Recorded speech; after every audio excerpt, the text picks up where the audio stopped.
All right, so I'm super excited to talk with three people who have achieved rock star status, greatness. So a quick spotlight on three companies that have gone through the M&A process here in the last year here in Indiana. So PacSafe was acquired by Ironclad, so congratulations. Smarter HQ acquired by Wunderkind. We're all wondering, is it Wunderkind or Wunderkind? Wunderkind. Wunderkind, okay. And then Rick Software acquired by Full Steam, so congratulations. So Jen and Molly asked me to introduce myself. So my name is Christopher Day. I've been through the M&A process a few times. I sold a company to Motorola, Time Warner, Comcast, National Water and Power, and then also had a boutique investment banking firm where we bought and sold companies. So been through this process a little bit, a lot of blood, sweat, and tears, a lot of hand wringing, a lot of false starts, failed deals, due diligence gets off the charts crazy. So I definitely have sympathy, right? Since I've been through it, I have sympathy, not empathy, for what you all have gone through. And then currently I'm the CEO of a company called DemandJump here in Indianapolis. So with that, let's introduce our panelists. So right on my left, we have Brian Powers. Brian was the founder and CEO of PacSafe, and now is the GM of ClickWrap at Ironclad, a digital contracting company based in San Francisco. And Brian lives in Carmel with his wife and two teenage daughters. Kara Holthaus. Kara oversees customer success and professional services for the Smarter HQ product offering. Post-acquisition, Kara is particularly focused on cross-selling Wunderkind with the Smarter HQ customer base. Kara attended Butler University, where she received her degree in integrated communications. And Jason Becker, the CEO of Rick Software, helped sell and transition the company at the end of 2020 to its new owner, Full Steam. He is currently the president of Rick Software and the CEO of Dino. And Jason is my idol. He has 4 sons under the age of 5.5. That's quite amazing. I only have 1, so I can't imagine. So, all right, so to kick it off, the first question I think I would ask is, why did you exit? And what was the biggest surprise you encountered during the process? And we'll open this up for anyone to kick us off. Sure. So Smarter HQ, we were started in 2012 and had made a couple big rounds of funding.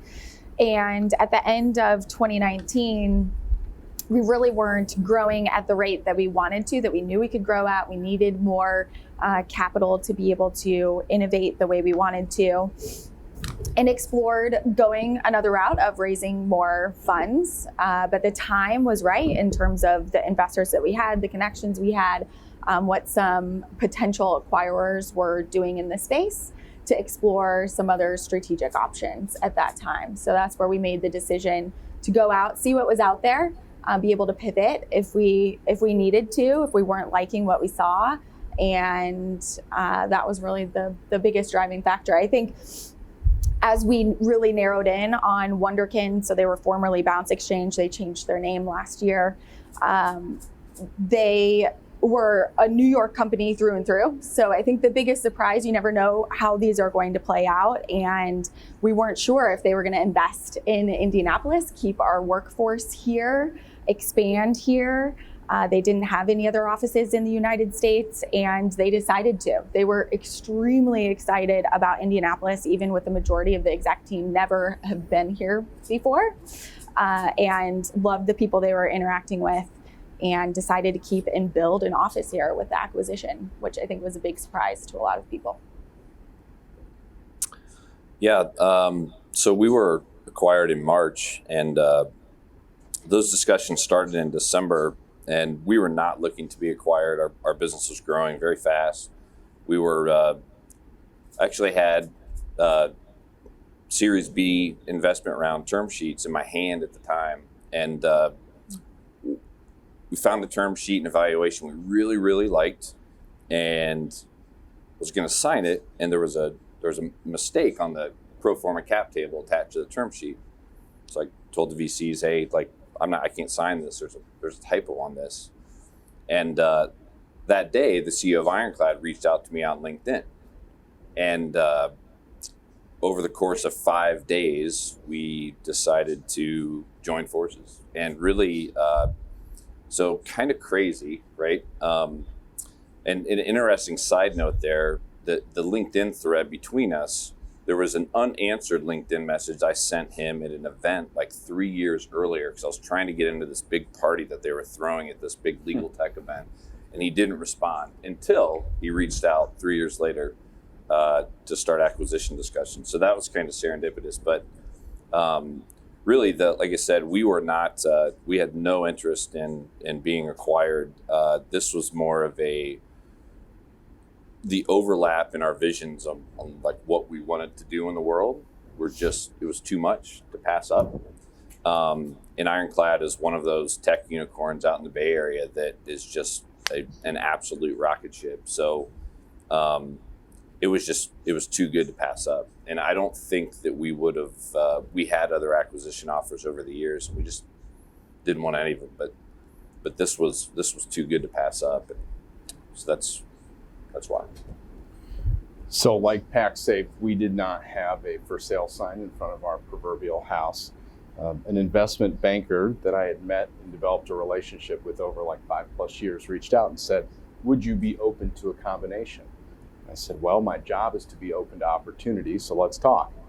So we started a due diligence process, and that led to the biggest surprise, which is the due diligence process we were in didn't work out, but 24 hours after that one ended, another one started. So it was like riding a high thrills roller coaster, getting into the station and then being shot out right again. So we went through the due diligence process twice in about a 6-month time frame, which was totally crazy. The reason we ended up doing the deal is because Full Steam had a capability that we didn't have. So I'm of the school of thought that most synergies in the M&A world aren't real, but this one was, because they had something we really needed, and that was credit card processing. So we were able to take a strategic capability from them, add it to our solution, and grow the company very quickly. So got to a great outcome for the company, our people, and all the shareholders. So if we back up real quick with who everyone exited to, if you reverse it and go backwards, 3 years or kind of 5 years or 10 years to when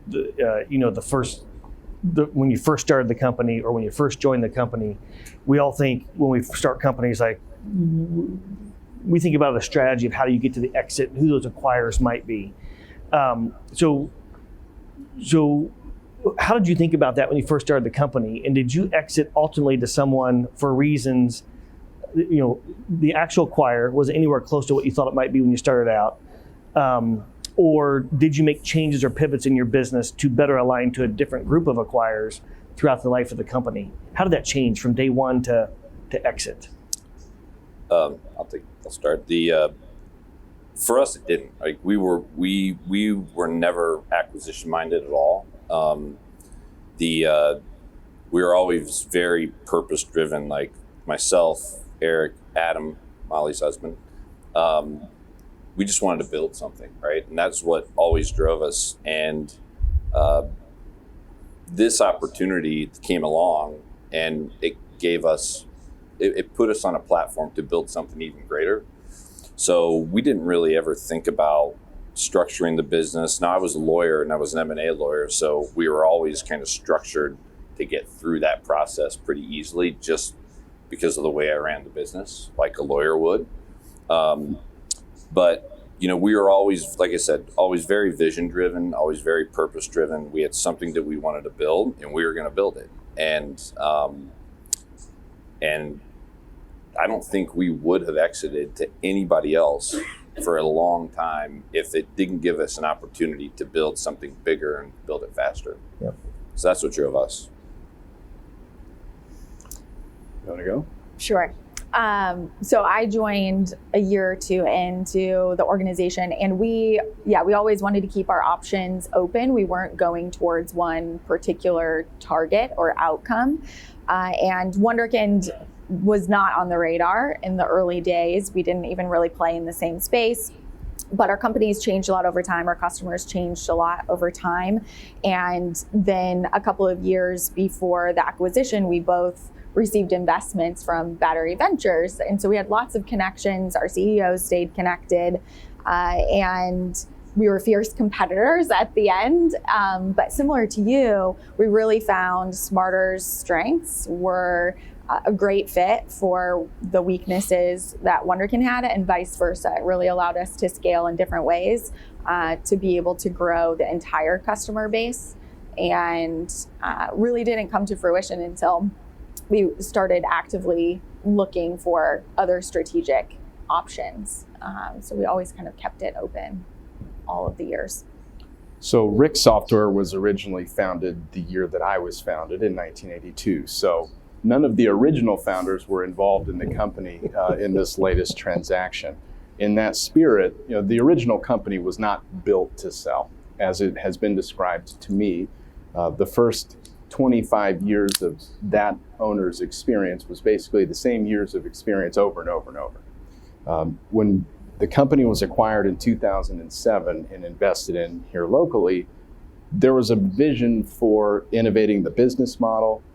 At that time, SaaS was just becoming a thing.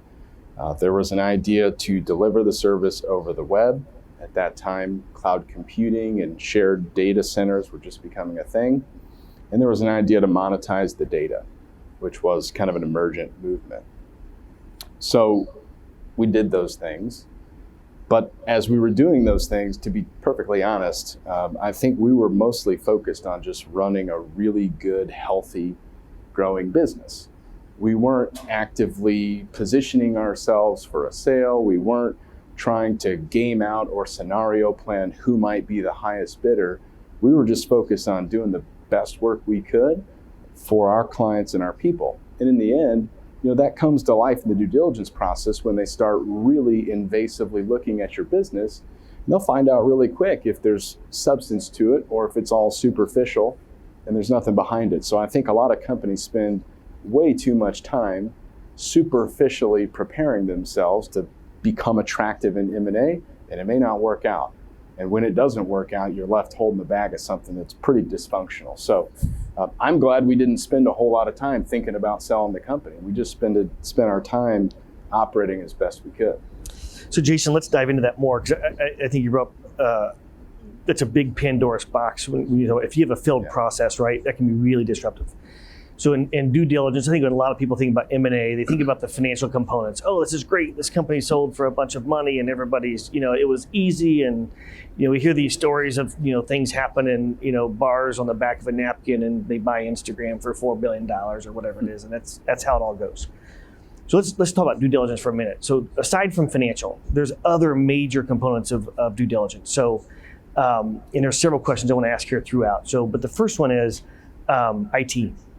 Yeah. So talk about that. What's that like during the diligence process and the questions that are asked, the processes that are going through to make sure that the foundation of the technology is intact? Yeah, so it's a huge deal. The best description of this process that I can give is going through the M&A process, especially if you're a product heavy or a tech heavy company. It's like being sued in advance. So they ask you to represent and warrant everything about your product, your IP, your tech stack. You got to write all that down, and then you have to sign your name to it. So it is a very invasive process. We experienced something pretty interesting. The invasiveness for our process was mostly in the written back and forth in the documentation and on the legal side. Their interviews of us from a product and technology due diligence were very lightweight, which kind of spooked me out, to be perfectly honest. So in a prior life, I was in management consulting, did a lot of M&A consulting work, helping big companies that were going through this process. And when the questions that came our way were these softballs, I thought, geez, maybe they're not that interested. Well, what I figured out is what they valued. And what they valued was our addressable payments market. They assumed the product would work. So the way it played out, and I'll skip to the punchline here, the way it played out for us is they didn't really ask me a lot of difficult questions about our technology or product. And I led the product due diligence from our side. It's a 45-minute meeting with their CTO, and I was totally shocked afterwards. I think I even called some folks and said, I don't even know if they want to buy the company. But then I filled out all the representations and warranties. And that's when it got really serious. And I was double, quadruple checking that what I was putting my name on was real, because I don't want that consequence, right? So it is very invasive. And I think the best advice I can give is to have your house in order, have everything documented. The other side will know if you're organized or if you're just filling out this information just in time. So you got to be prepared for that part. Kira, from a due diligence standpoint, how about from a people standpoint? What kind of conversations were involved in around talent and who might stay or who might want to go, or what did you have to do what did you share with the team, prior to the acquisition? How late in the process did you share it? And then afterwards, there's a lot of post-acquisition things that are expected. So can you talk a little bit about that experience? Yeah, so because we were purposefully going out and looking for different options as an organization, one of our core values was transparency and true transparency. So we were always talking about, our cash flow and our runway and how every single individual could make an impact towards that. So while there is a form of premature transparency, we weren't sharing everything, but our employees knew we were going out on this adventure to look for other options. And so it was continuing to keep them updated and engaged. We also had to do that in a way that was very efficient. So we weren't making a lot of new hires. We had to make sure we were keeping people, helping them see the end and see the potential of what that could bring to their careers and their growth throughout that process. So as leading the largest team in the organization was a lot of continued conversations with managers, with a lot of individual contributors, helping them to see the pathway, even if it took about a year when we decided to go out and do this. So that was a long time for people who weren't always actively engaged in these conversations. So helping them understand how they were going to be supported post-acquisition as well was huge. So one thing we really pushed in the process was immediately finding ways to show our people that we were investing in them after this acquisition, that it wasn't going to be everyone was, really evaluated or had to move to New York, and that we were going to, stay here. So we were able to increase compensation for everybody. Day one, the day we announced the acquisition, everyone received a raise, which was huge. And then we immediately went out and hired about 15 people between November and the end of the year. So that was a huge, huge way to show the team that, nope, we're really here to grow together and bring the two product sets together. And that could be a really positive outcome. That's great. Brian, how about you? How about the due diligence process, aside from the financial components? Any surprises that you ran into or things that you would do differently? Not really. To Jason's point, I mean, we had 35 pages of reps and warranties only for tech. And I had never seen that before. That was insane. So, I don't even want to know how much of our legal fees were spent on that nightmare. But the technical due diligence process for us was pretty interesting. It was pretty in depth, but it was a collaborative effort between our two engineering teams, and we also insisted on doing. We wanted to see their tech as well, right? Because we were required, but as I said, we did it because we wanted to continue building something together. And I wanted to know that what they had was legit as well, even though they were quite larger than us. Yep. So that was kind of a negotiating tactic as well, just because I remember all that stuff from my lawyer days. But one of the interesting things that we went through, part of our tech evaluation was actually talking to our customers. We deliver a very mission-critical API to companies like Wayfair and Spotify. When you check a box when you're buying that couch on Wayfair, we turn that into a binding contract, and we do that 1 million times a day just for Wayfair. So going in and evaluating whether the technology works and delivers and uptime and everything, they would look at our records, but then they would go in and they would talk to engineers at Wayfair and say, does this shit work? Did it ever break? So that was pretty interesting. In terms of the people side, we're very similar. Like we came into it with, with targets on how many people we wanted to retain, right? Like it was, there's a lot of people due diligence. They really wanted to understand the strength of our team. The goal from day one was to bring everybody with us, but they really dug into each and every person. We're very, very thoughtful and methodical about how we were going to put people into teams, putting offers together. Day one, everybody got a raise. Everybody had nice liquidation events. Everybody got big stock options. So it was kind of a fun day, right? But there was a lot of due diligence that went into making sure that that was done right.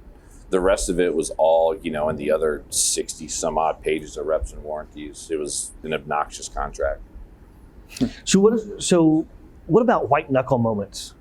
Oh shit, this thing could fall apart. What is there a single white knuckle moment that sticks out during the process? You're like, gosh, I wish I had positioned that differently or thought through this a little differently. Was there a moment in time where you're like, the wheels might be coming off? How do we make sure this doesn't go off the tracks?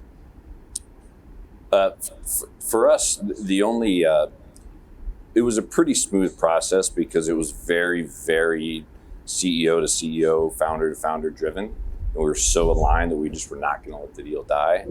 I had one board member that put up a stink about just some bullshit that didn't really matter, but it mattered to him. And it caused some pain, And so we got through it just fine. But that was really the only thing. Other than that, I think it was a pretty smooth process. But, getting board alignment on a deal like that can be a challenge. Yep. From my perspective, it's probably different than others in the organization, but we, one big driver of the valuation was making sure we were keeping all of our customers, and we had some critical renewals and negotiations happening towards the very end of everything being final. So it was making sure we had a lot of the support to see those through, and we did, thankfully, but it was down to the wire. For sure. We absolutely had a white knuckle moment in our process. I can hardly talk about it without laughing, so I'll do my best. The best way to explain it is we went through business due diligence in like 3 weeks in October. And then November, both sides' legal teams kind of took over this process, back and forth. And in hindsight, I think one of the things that I wish our process had been a little bit more like PackSafe was having the business teams really keep control of that process. Because once the lawyers get involved, things can spin out real fast. So the white knuckle moment came about 48 hours before we were set to close the deal. Spare you the details because frankly, I'm probably not allowed to talk about it, but the punchline is there was a whole bunch of documentation produced for everybody to sign, and we had to do certain things. And we got to a moment where there were about 12 attorneys from their team on, 4 or 5 from ours. They were spending a lot more money than we were on attorneys, thankfully, and all the business people. And we basically said, we're not going to do it the way you're asking us to do it. This was 2 days before close. And their VP of M&A threw an absolute fit. Really came off the chain. And we didn't say anything except for a few colorful words. There was a really long pause. I'm talking 30, 45 seconds of dead air on the phone with like 25 people. And finally, their attorney bailed out their VP of M&A and said, just give us 24 hours, we'll come back to you. And so we had worked through not 1, but 2 due diligence processes. We're 48 hours out from the finish line, but honestly, like exhausted from the 2 processes. And we were at a complete stalemate. And our side was dug in and their side was dug in. Ultimately, they did it the way we wanted to, but we had to be willing to stare them down and tell them to pound sand. And I definitely lost the color of my knuckles over that for sure. So that's really interesting. You just brought back like 25 memories of processes back in the day. But anyway, which what makes it so exciting possibly. So you just mentioned dead air, right? Which is one of the most powerful things I think in the world, right? Is silence. what did everybody use investment bankers, or not everybody? You guys did? Mm-hmm. No. No. Did you use an investment banker? Nope.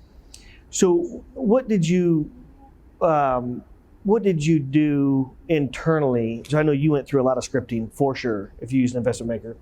But talk about maybe like the preparation before certain meetings and who's going to say what, and who's going to be quiet when, and the exact words they're going to get used, and like the strategy behind some of these mission critical moments throughout the process, and when to have dead silence and not speak until the other side speaks, because he who speaks first loses. I'll be super honest and tell you we did 0 dress rehearsals. It was live the first time. And there was a lot of improvisation, but we were able to do that because we really understood the business. We understood what it was worth. We also understood what we wanted. So we didn't have to practice. There was no dress rehearsal. There was no instructions of like, if this happens, this is what we'll do or say. We just answered the questions honestly and held our ground throughout the process. In hindsight, that white knuckle meeting, I don't know that I was really prepared for that particular standoff. I wish somebody had told me beforehand, like, it's all going to be okay. But, we did not do any sort of special preparation or facilitation. We just showed up and answered the questions honestly. It worked out.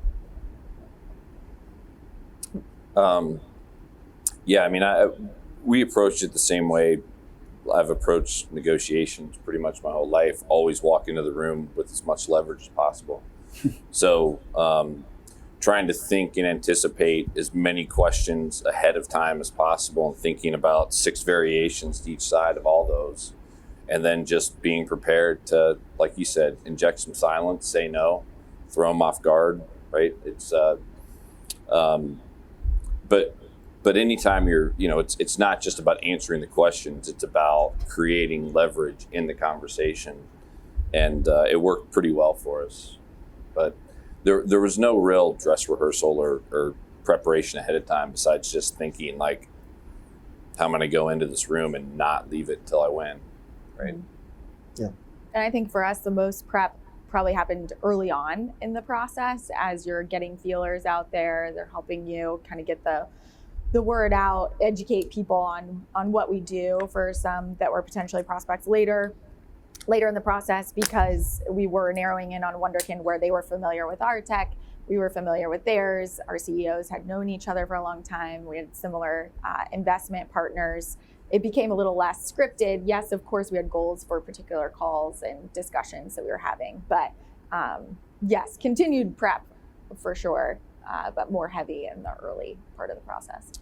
What might have been some valuation drivers that you wish you had paid maybe more attention to, over the years in building the business? But gosh, if I could go back, I would have paid more attention to A or B, right? Whether it's on the revenue side or the cost side, or the cost of acquisition side. Like what types of, are there any valuation drivers that you wish you had paid more attention to when you went through the process?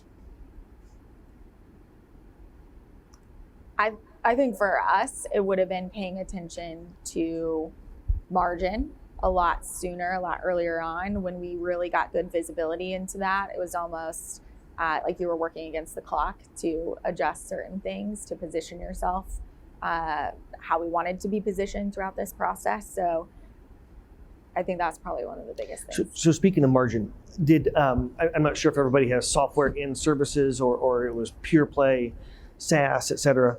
What did you experience if you had multiple components of the business, right? Your pure play SaaS component, if you had any managed services or service subscription, et cetera. Did they bifurcate? Did they look at subscription all in one, or did they try to bifurcate service versus platform? Talk about that a little bit.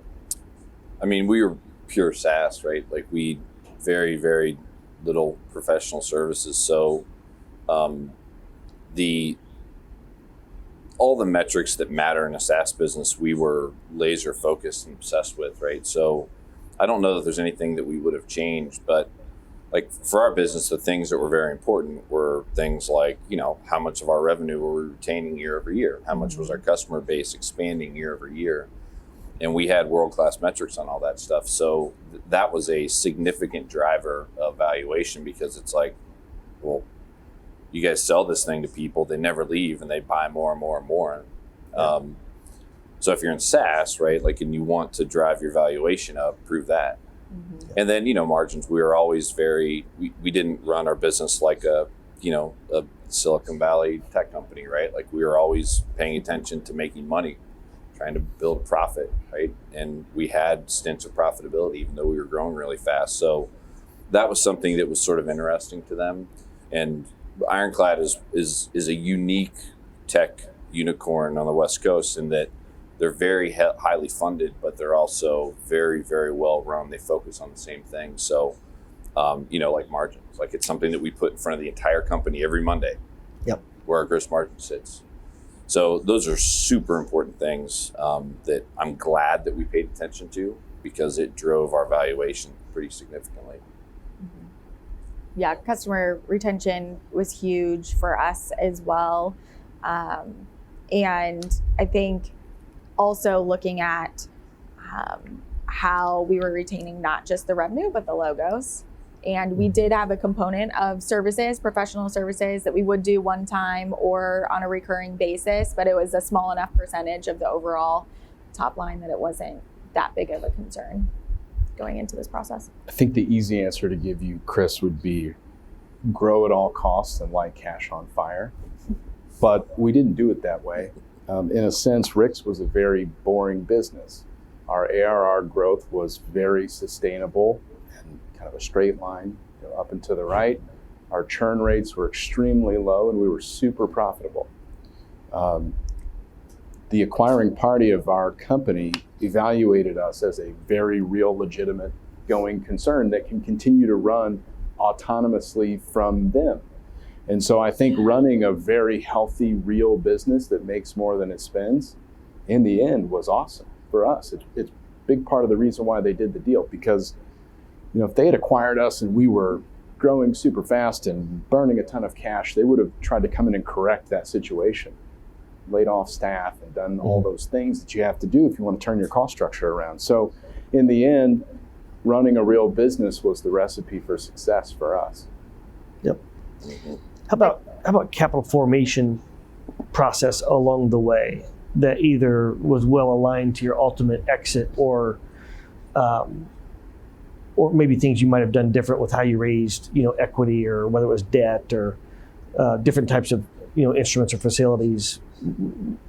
Any thoughts there on what you would have done differently, or struggles you had based here, or didn't have any struggles, or just anything around capital formation and along that path to exit? I don't know that we would have done anything differently. We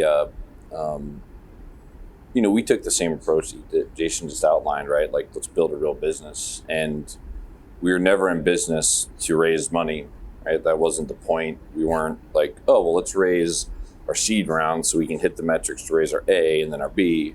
And we did those things, right? But that was not what we were striving to do, right? Like, we did not celebrate fundraising ever, right? Like, we closed our Series A funding round in 2016 or 17.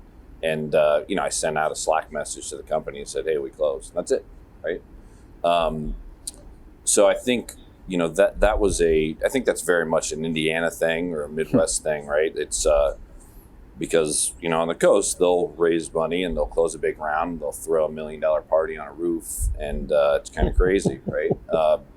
We didn't do that. So, and I think that was, that's, like I said, that's a uniquely Midwest thing, right? Like, we have the opportunities now, especially now, and it's getting better and better, like raising money here, and everybody wants to invest here, but the business models are just more sustainable, right? And I think that, so our approach to raising capital was always, we're doing it because we have to, not because that's the model that we want to continually, perpetually be dependent on VCs, right? Sorry if there's any VCs in the room, but no thank you, nope. They're great. If you can find the right partner, they're great. We love you. But if we could do business without them, right, we would. Just like we do business without lawyers, we do business without everybody, right? Like, let's just go build what we want to build a business and sell stuff. And that's kind of what we did. So I think our approach to capital and building the business was aligned there, and it worked out well for us. Ours was similar. We weren't going out to seek hundreds of millions of dollars either when we needed particular funding rounds, and always had good options through each of those. And they saw the value that we were bringing in the Midwest. And I don't think there was a whole lot of different things we would have done at the time. The only outside capital we took, and it happened just before I joined the company, was from the Halo Group, which was awesome. It was a small amount and not necessarily trajectory changing for the company. I think it was more of a way to include Indiana business community members into what we were doing. For the ride, it definitely gave me a list of about 16 or 17 names, most of whom I knew personally, and added a lot of pressure. But it worked out great. We never had to go out and raise money because we were a bootstrapped business that was making more than we were spending, and had plenty of capital to reinvest into our own growth and our own operation. I'm not sure how much time we have left. I have some more questions, but I thought I'd pause real quick and see if there's any questions from the audience at all. Yes, sir. Is that Mr. Oakley? Yes, sir. Thanks. Looking at it from the other point of view, how many people you acquired, you think about going through that process to acquire?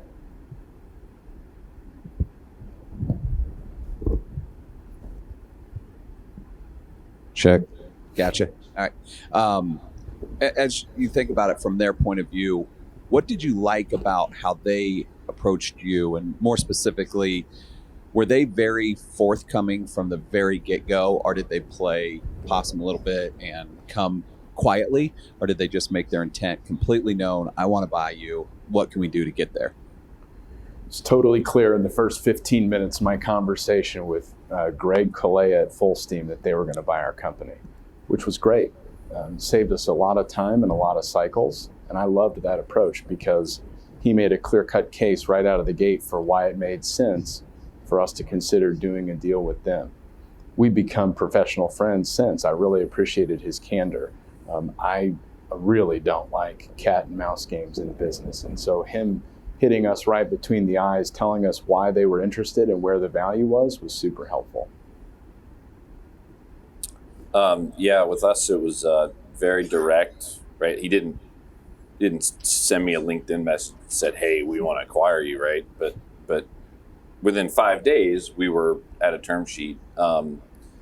So very open, very direct, and we made a conscious decision, probably the third time we talked. And these were like 5-hour conversations a day. Sometimes they go from like 11 o'clock at night till 2 a.m. Over lots of bourbon. But we made a decision to just be very open, right? And not screw around and not waste each other's time. And I think that was one of the benefits of probably not using an intermediary. Like we were just like, and again, like we wouldn't have done the deal if it wasn't like that, because like I don't like wasting time on cat and mouse games, and there was none of that. So really most of the negotiating was very direct. And when we did disagree, we came to an agreement very quickly, typically, just because we're like, let's not screw around. We don't have time for that shit. And it worked out great. And ours was a little different because we were essentially putting up that for sale sign. So it took a little more kind of convincing that the fit and the time was right. But we did say no pretty quickly to other potential acquirers that we knew weren't going to be the best fit, weren't what we wanted as an outcome for the organization. But once we got deeper in those conversations, they were direct and also not really playing much cat and mouse either. Any other questions?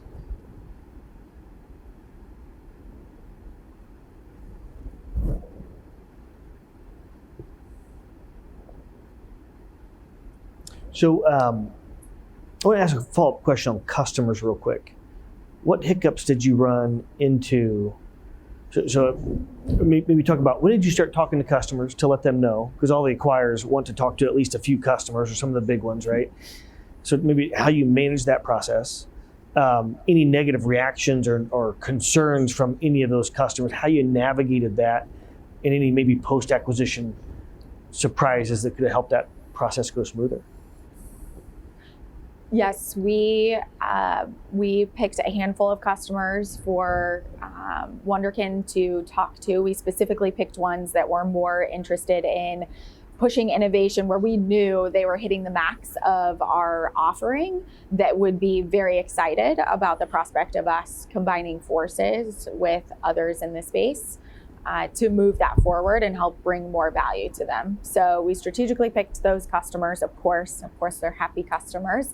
And then throughout that process, there were a couple contractual customers that we had to inform that we were going through a particular process like this, but most of our customers did not know until we controlled that message quickly after we announced it internally. And so we did that through a set message from our CEO. We did that through the CEO of Wunderkind as well, kind of welcoming them to the family.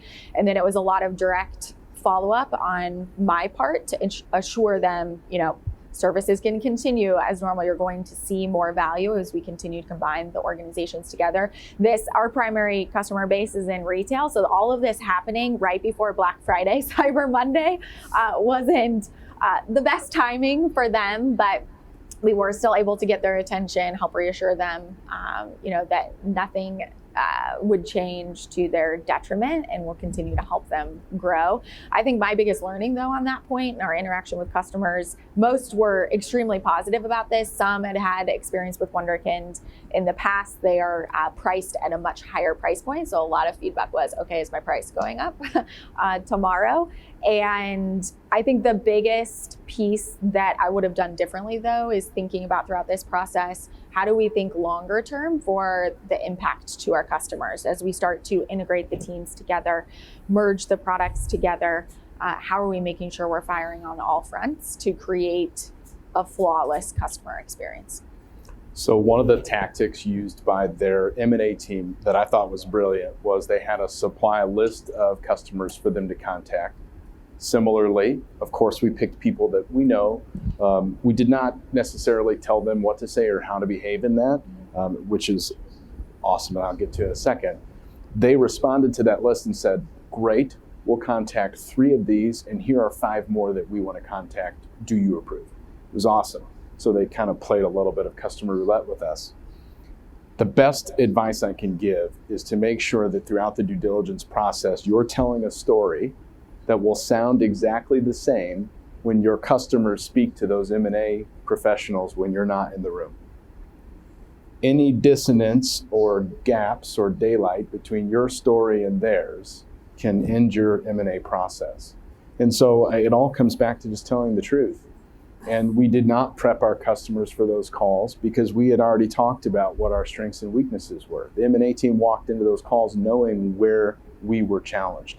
And I'm quite sure our clients told them where we were challenged, which is fine. They went in eyes wide open and it worked out great. That's so spot on, right? I learned 3 words out of college, and it was managed by fact.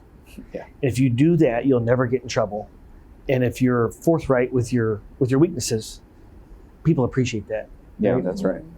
Brian, how about you from the customer standpoint? I mean, pretty much same thing that both of them said. The one difference with us might be that we very similar target market. Like we both sell a contracting platform, but completely different product offerings.